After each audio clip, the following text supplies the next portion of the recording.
somebody who had an accident and vegetating, don't think in terms of they died and they were put back, that's not true. It is just that it might have so happened that the life force is so shocked, it is more projected outward than inward, making a decision to be or not to be. Not a philosophical question, a practical question whether the body is fit enough to be or not to be. So if it chose to be, it is not because of medical workers, they might assist. But it is the life which decides to stay because body is still hospitable. Maybe the medical workers make the body little more hospitable than what it would have been without their help. Very much possible. So they did not die, they were in a condition of to be or not to be, they were more projected outward than inward. Even now, you're partially outward projected, mostly inward projected. At that moment it might have been so that you were mostly outward projected, partially inward projected. Even after they're dead, not all of it is gone. If you do not know, we've been looking at this many times. Up to 11 to 14 days, a dead body grows its fingernails and its hair and everything. Because life recedes slowly, it doesn't just jump out. So you cannot spiritually declare somebody dead up to 14 days after the medical death. So, after doing this to be or not to be seesaw for some time, you said be. But the body is only hospitable enough to lie in the bed, not hospitable enough to get up and walk or do whatever a man or a woman is expected to do. I'm not speaking this in this regard, but I want you to look at it as a subject, not as an emotional thing, because then you will not look at it the right way. So if you call this vegetation, there are two kinds of vegetation. One is just the body is gone, but still everything in the mind is active.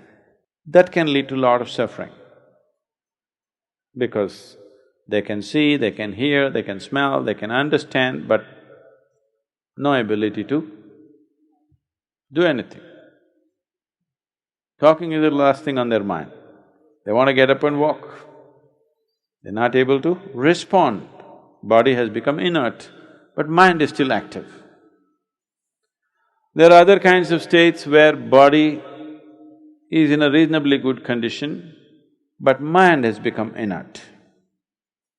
So body cannot act. Body is in good condition. Mind was active, it would act, but mind has gone. The physical structure that is necessary to house the mind is gone. Something is broken, so mind is not finding accommodation, so cannot act. But the subtler aspects of the mind are still active. Only the mind that you decipher with, the mind with which you make judgment, the mind with which you are able to distinguish, that is gone. But the other mind, which simply rotates with the unconscious memory, that is still there. If that is not there, the body cannot be alive. So if a person lies down in a place for a very long time without a discriminatory mind, he may slowly become aware of that unconscious rotation of memory that is happening within him, which is keeping everything going. It's very much possible. I haven't spent enough time with such people. Once or twice when I saw I felt there was something happening. They're not supposed to have a mind, but there's a whole lot of activity happening. So the unconscious nature of the mind might have come into a kind of awareness because the conscious mind is… the distinguishable mind is gone, so the other part may become apparent, which normally most people are not conscious of.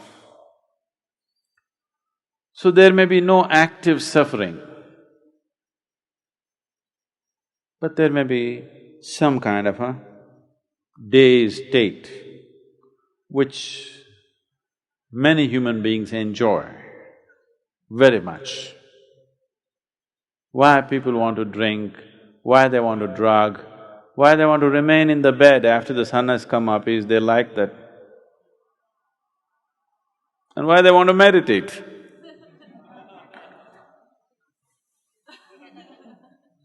They like that. Moving between conscious and unconscious, the borderline, they like to dance on that a little bit. So alcohol, drugs, sleep, lethargy, excessive eating, sexuality, all these things give you that little bit of being on the borderline of neither this nor that.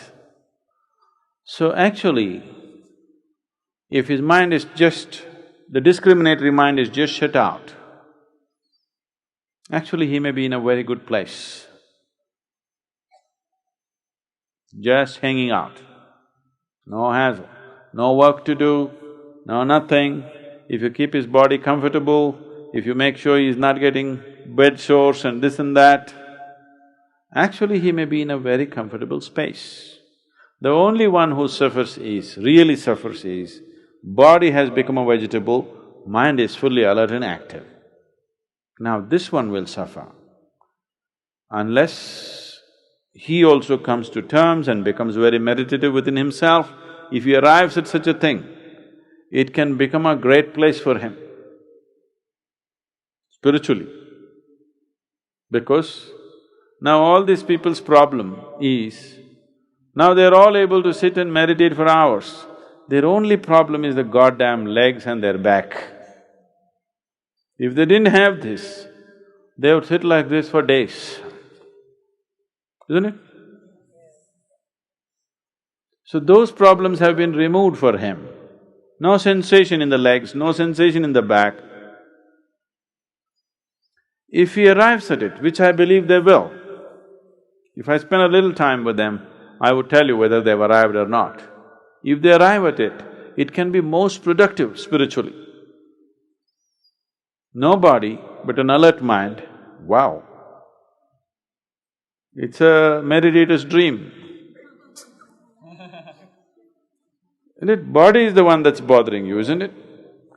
Initial phases, mind is the torture, but once you deal with it, the only problem is, this is the only thing.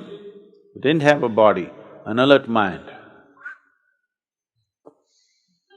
It's a very good thing, but lot of human beings may suffer that terribly because their whole life has been always comparing themselves with somebody else.